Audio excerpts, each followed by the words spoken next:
Assalamualaikum warahmatullahi wabarakatuh. Perkenalkan, nama saya Salman Asis Farohi. Saya merupakan mahasiswa aktif dari Prodi PJJ S1 Informatika Universitas Siber Asia dengan NIM 220401010011.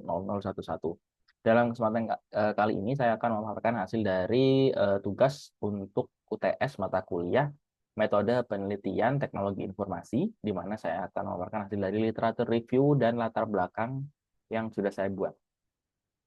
Nah, jadi overview ini, literatur reviewnya itu terdiri dari 5 jurnal, kemudian dari jurnal pertama, nah dengan judul segmentasi pelanggan penjualan online menggunakan metode K-means clustering. Jadi tahun 2024, penulisnya Chandra Hafiz Ardana dan beliau-beliau. Kemudian keywordnya ada retail, clustering, K-means, machine learning, dan segmentasi. Nah, cuman di sini yang machine learning tidak ada. Kemudian masalahnya di sini yaitu untuk meningkatkan loyalitas dan efisiensi pemasaran, perusahaan e-commerce perlu memahami kebutuhan pelanggan dan memanfaatkan data secara optimal. Tantangan utamanya meliputi pemilihan atribut segmentasi yang relevan dan jumlah cluster yang tepat dalam K-means clustering. Meskipun efektif dalam pengelompokan pelanggan, perilaku harga dan demografi, K-means memiliki keterbatasan seperti sensitivitas terhadap noise dan pemilihan centroid awal. Jadi di sini nanti tujuannya adalah analisis prediktif untuk pembelajaran mesin dapat menciptakan strategi pemasaran yang lebih personal dan meningkatkan loyalitas pelanggan seperti itu. Kemudian metode yang dipakai di sini, metodenya menggunakan pendekatan deskriptif dengan algoritma K-means clustering untuk segmentasi pelanggan berbasis data penjualan online. Nah, kemudian tahapannya meliputi studi literatur, pengumpulan data, pra-pemrosesan seperti normalisasi, penentuan jumlah cluster, optimal menggunakan metode ELBO dan SSA. Clustering dilakukan berdasarkan variabel RFM, resensi, frekuensi, dan monetary dengan validasi kualitas cluster menggunakan silhouette index. Berikutnya, hasilnya penelitian ini menggunakan analisis RFM untuk segmentasi pelanggan dengan hasil menunjukkan pelanggan dikelompokkan menjadi 2 cluster optimal berdasarkan silhouette analisisnya. Cluster 0 terdiri dari pelanggan dengan total transaksi tinggi, sedangkan cluster 1 mencakup pelanggan dengan frekuensi transaksi tertinggi. Jadi pemrosesannya data melibatkan transformasi, pembersihan, normalisasi, dan lain-lainnya. Kemudian setelah segmentasi dilakukan dengan K-means clustering, hasil divisualisasikan menggunakan box plot untuk mengidentifikasi hubungan antara cluster dengan nilai RFM. Penelitian ini menunjukkan bahwa segmentasi berbasis K-means membantu perusahaan memahami perilaku pelanggan secara mendalam, mendukung strategi pemasaran yang lebih efisien, dan meningkatkan personalisasi produk serta kepuasan pelanggan. Jadi penjelasannya, jadi jurnal ini dengan judul yang tadi sudah saya jelaskan, metode yang digunakan yaitu algoritma K-means clustering dengan pendekatan deskriptif, mengelompokkan berdasarkan RFM, presensi, frekuensi, dan monetary. Kemudian hasil yang didapatkan, jadi segmentasi ini membantu perusahaan dalam merancang strategi pemasaran yang lebih efisien, personal, dan meningkatkan loyalitas serta kepuasan pelanggan. Kemudian di jurnal 2, judulnya Analisa Klaster Data Transaksi Penjualan Minimarket Selama Pandemi COVID-19 dengan Algoritma K-means tahun 2021. Jurnalnya kemudian penulisnya Iis Setiawan Mangkunegara dan kawan-kawan. Kemudian masalahnya di sini yaitu pandemi COVID-19 menyebabkan penurunan pendapatan signifikan pada sektor retail, termasuk minimarket Berkah Abadi Tegal. Jadi yang menghadapi masalah pengolahan stok akibat kurangnya analisis data transaksi. Jadi penelitian ini menggunakan data mining dengan algoritma K-means clustering untuk menemukan pola transaksi yang dapat membantu pengambilan keputusan stok barang secara lebih efisien, mengurangi kerugian dan memenuhi kebutuhan pelanggan selama pandemi. Jadi hasil analisisnya nanti diharapkan mendukung manajemen stok yang lebih baik dan meningkatkan kepuasan pelanggan. Metode yang digunakan yaitu K-means clustering, kemudian untuk menganalisis data transaksi seperti itu. Ini hampir sama dengan yang pertama tadi, jadi ditentukan melalui metode ELBO dan SSA untuk jumlah cluster optimalnya. Kemudian hasil cluster divisualisasikan dengan centroid dan dievaluasi menggunakan confusion matrix untuk mengukur akurasi, presisi, recall, dan F1 score, mendukung pengambilan keputusan manajemen stok yang lebih efektif. Penelitian ini menghasilkan 3 cluster produk berdasarkan analisis data transaksi minimarket Berkah COVID-19 menggunakan algoritma K-means data sebanyak 278.480 record diproses melalui transformasi dan normalisasi min-max untuk memfasilitasi clustering dengan jumlah cluster optimal ditentukan melalui metode ELBO. Jadi evaluasi model menggunakan confusion matrix ini menghasilkan akurasi 87%, menunjukkan performa yang kompetitif dibandingkan penelitian serupa. Hasil ini mendukung pengambilan keputusan terkait pengelolaan stok dan strategi pemasaran yang lebih baik. Jadi penjelasan seperti tadi, jadi jurnal ini judulnya analisa cluster data transaksi penjualan minimarket selama COVID-19 menggunakan metode algoritma K-means. Kemudian di sini itu tadi hasilnya menunjukkan bahwa conversion metricnya itu menghasilkan akurasi 87%. Nah, artinya ini lebih baik dibandingkan dengan penelitian serupa, hasilnya lebih baik dan lebih efektif. Kemudian jurnal ketiga, judulnya analisis segmentasi pelanggan menggunakan K-means clustering, studi kasus aplikasi AlphaGIF. Nah, tahun 2022, penulisnya Satria Ardi Perdana dan kawan-kawan. Di sini masalahnya, penelitian ini mengidentifikasi masalah di PT Global Loyalty Indonesia terkait kurangnya segmentasi pelanggan pada aplikasi AlphaGIF yang menyebabkan strategi pemasarannya kurang efektif dan tidak relevan dengan kebutuhan pelanggan. Jadi data transaksi pelanggan belum dimanfaatkan dengan optimal sehingga perusahaan kesulitan dalam meningkatkan loyalitas pelanggan. Solusi yang diajukan adalah menggunakan algoritma K-means untuk menganalisis segmentasi pelanggan berdasarkan perilaku transaksinya dengan harapan strategi pemasaran dapat lebih terarah dan meningkatkan loyalitas pelanggan. Metode yang digunakan yaitu metode K-means clustering. Kemudian prosesnya dilakukan dengan pemahaman tujuan bisnisnya terlebih dahulu, pengumpulan data pelanggan, kemudian dilakukan dengan persiapan data. Sama dengan tadi, metode Elbow digunakan untuk menentukan jumlah cluster optimalnya. Kemudian, K-means digunakan untuk mengelompokkan data berdasarkan karakteristik serupa. Model yang terbentuk dievaluasi untuk memastikan relevansi dengan tujuan bisnis dan hasilnya diterapkan untuk strategi pemasaran. Proses ini mengikuti tahapan CRESP-DM, Cross Industry Standard Process for Data Mining, jadi untuk data mining. Kemudian hasilnya, penelitian ini menghasilkan segmentasi pelanggan AlphaGIF menggunakan metode K-means berdasarkan transaksi di Provinsi DKI Jakarta pada Juni 2021. Proses analisis ini mengikuti metode CRISP-DM, dimulai dengan pemahaman bisnis dan data, lalu dilakukan dengan persiapan data melalui pemilihan, reduksi, pembersihan, dan transformasi data. Proses model dilakukan dengan menguji berbagai jumlah cluster dari K sama dengan 2 sampai C sama dengan 5, di mana setiap percobaan menghasilkan pembagian pelanggan ke dalam cluster yang berbeda berdasarkan atribut seperti frekuensi transaksi, tipe pembayaran, dan lokasi.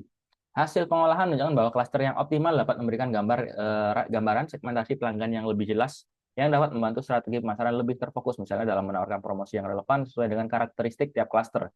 Perhitungan Euclidean distance digunakan untuk mengukur jarak antar data dengan sentroid masing-masing klaster, dan hasil visualisasi menunjukkan distribusi pelanggan berdasarkan usia dan kategori lainnya. Jadi dari hasil ini didapatkan penelitiannya hasilnya itu bisa memberikan strategi yang jelas berdasarkan kategori usia dan kategori lainnya. Jadi lebih terarah, lebih terfokus gitu. Lebih efisien, lebih efektif. Nah, ini penjelasannya sama seperti tadi yang saya jelaskan. Jadi metode ini berhasil mengelompokkan pelanggan berdasarkan frekuensi transaksi, tipe pembayaran, dan lokasi. Jadi memberikan wawasan yang lebih mendalam untuk strategi pemasaran yang lebih personal dan lebih efektif. Kemudian jurnal yang keempat yaitu judulnya optimalisasi strategi pemasaran dengan segmentasi pelanggan menggunakan penerapan K-means clustering pada transaksi online retail. Tahun 2023, penulisnya Eris Tianmisa, Febrianti, Lucia Awalina, dan Woro Istirahayu.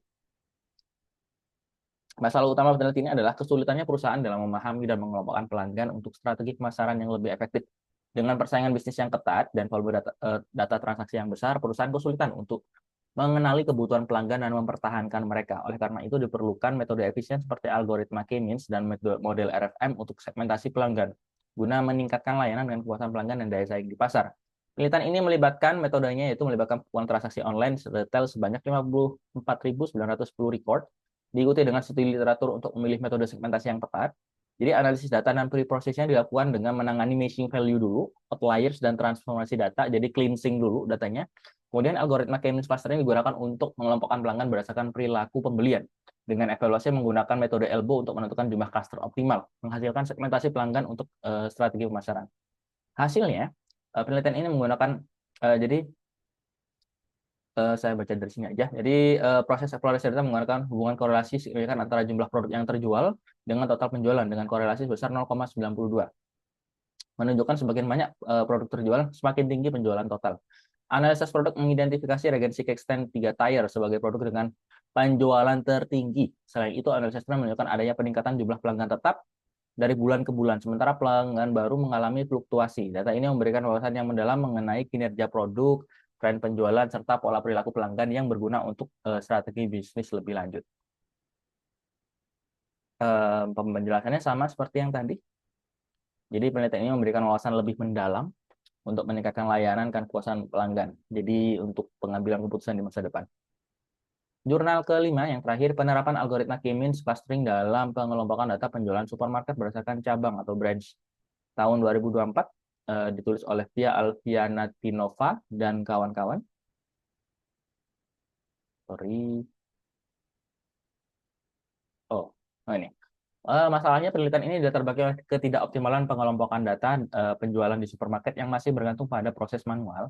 Jadi mengakibatkan kesalahan dan ketidakefisienan. Untuk mengatasi tantangan data besar, variasi produk dan preferensi konsumen yang beragam diperlukan analisis canggih. Penelitian ini bertujuan menerapkan algoritma K-means clustering untuk mengidentifikasi pola penjualan tersembunyi, meningkatkan efisiensi operasional, dan merumuskan strategi penjualan yang lebih efektif bagi industri retail. Penelitian ini, metodenya menggunakan metodologi Knowledge Discovery in Database (KDD) untuk menganalisis data penjualan supermarket. Proses ini dimulai dengan seleksi data, kemudian melanjutkan dengan pre-processing untuk membersihkan dan memperkaya data. Data kemudian ditransformasi agar siap dianalisis dan proses data mining dilakukan menggunakan aplikasi RapidMiner untuk menemukan polanya. Hasil dievaluasi dengan Davis-Baldwin Index untuk menentukan jumlah klaster optimal. Dan algoritma K-means clustering digunakan untuk mengelompokkan pola penjualan dan performa cabang dari setiap supermarket.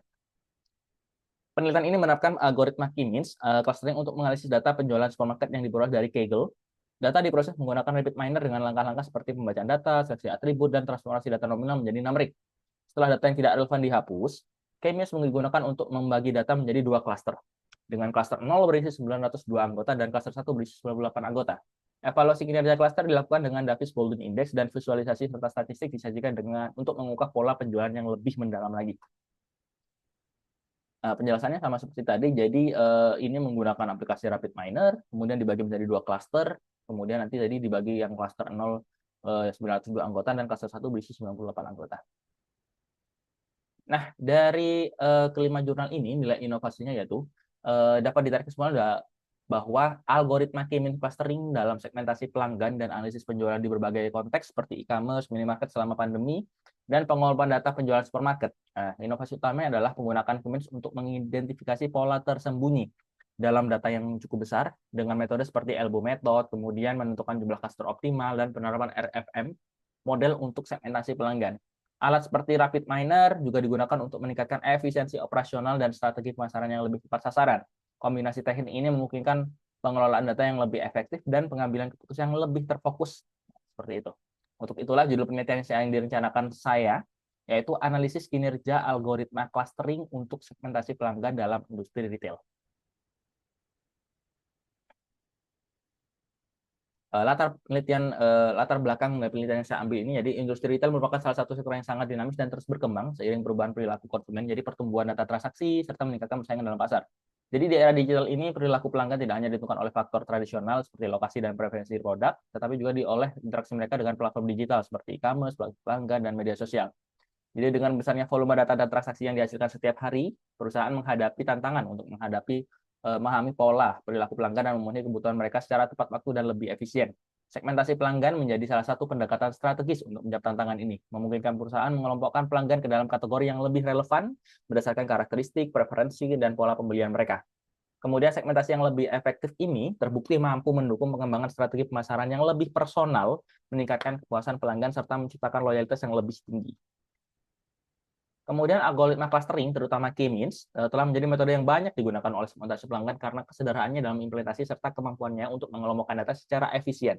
Sebagai contoh, penelitian yang dilakukan oleh Ardana et al. 2024 menunjukkan bahwa algoritma K-means dapat membagi pelanggan e-commerce ke dalam dua kelompok utama berdasarkan atribut resensi, frekuensi, dan monetary yang mencerminkan pola transaksi pelanggan. Hasil segmentasi ini mendukung perusahaan dalam merancang strategi pemasaran yang lebih personal dan meningkatkan loyalitas pelanggan. Di sisi lain, penelitian yang dilakukan oleh negara 2021 yang diterapkan pada data transaksi minimarket selama pandemi juga membuktikan bahwa algoritma ini efektif dalam membantu pengelolaan stok yang lebih baik melalui segmentasi produk berdasarkan frekuensi penjualannya. Kemudian penelitian ini juga mengungkapkan beberapa keterbatasan, jadi kekurangannya dalam penggunaan algoritma K-means. Sebagai contoh, penelitian perdana 2022 yang dilakukan pada aplikasi AlphaGip hanya berfokus pada penerapan K-means tanpa mengevaluasi performa algoritma lain seperti DBS Scan atau algoritma berbasis hierarki. Selain itu, penelitian Awalina dan Rahayu 2023 mengindikasikan bahwa penentuan jumlah cluster optimal sering menjadi tantangan, meskipun metode seperti elbow method telah digunakan untuk memecahkan masalah ini. Keterbatasan lainnya adalah kurang optimalnya proses pre-processing data seperti normalisasi, penghapusan outlier, dan transformasi data. yang berperan penting dalam menentukan kualitas hasil clustering seperti pada penelitian Alfianatinova et al. 2024 yang tidak menjelaskan secara rinci mengenai strategi untuk menangani missing values pada data. Outliers atau teknik normalisasi data meskipun telah mencakup tahapan pre-processing, mengingat hal ini dapat mempengaruhi akurasi dan stabilitas hasil clustering, terutama jika data mentah memiliki banyak noise dan anomali.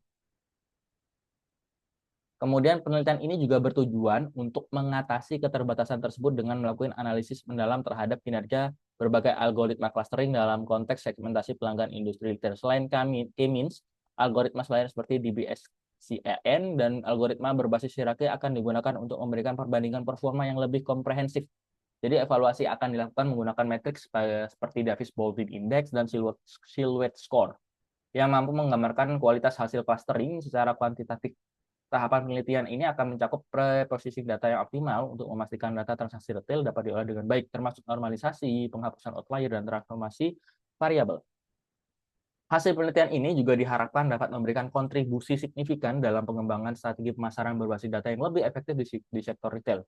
Dengan segmentasi yang lebih akurat, perusahaan dapat merancang kampanye pemasaran yang lebih personal, seperti menghasilkan penawaran promosi yang sesuai dengan preferensi pelanggan tertentu, atau pengelolaan stok berdasarkan pola pembelian. Jadi di tengah-tengah persaingan semakin ketat, segmentasi pelanggan yang berbasis data menjadi elemen penting untuk menciptakan keunggulan kompetitif yang berkelanjutan. Penelitian ini memiliki urgensi tinggi mengingat pesatnya pertumbuhan data transaksi dan kebutuhan akan strategi yang adaptif dengan menerapkan pendekatan yang lebih holistik dan memperhatikan inovasi dalam metode clustering serta pre-processing data. Penelitian ini juga dapat menjadi acuan bagi perusahaan retail dalam menghadapi era digital dengan semakin kompleks. Selain itu, hasil penelitian dapat memberikan wawasan baru yang lebih mendalam tentang pola perilaku pelanggan, membuka peluang untuk inovasi dalam pelayanan pelanggan, dan mendukung pengambilan keputusan berbasis data di level organisasi.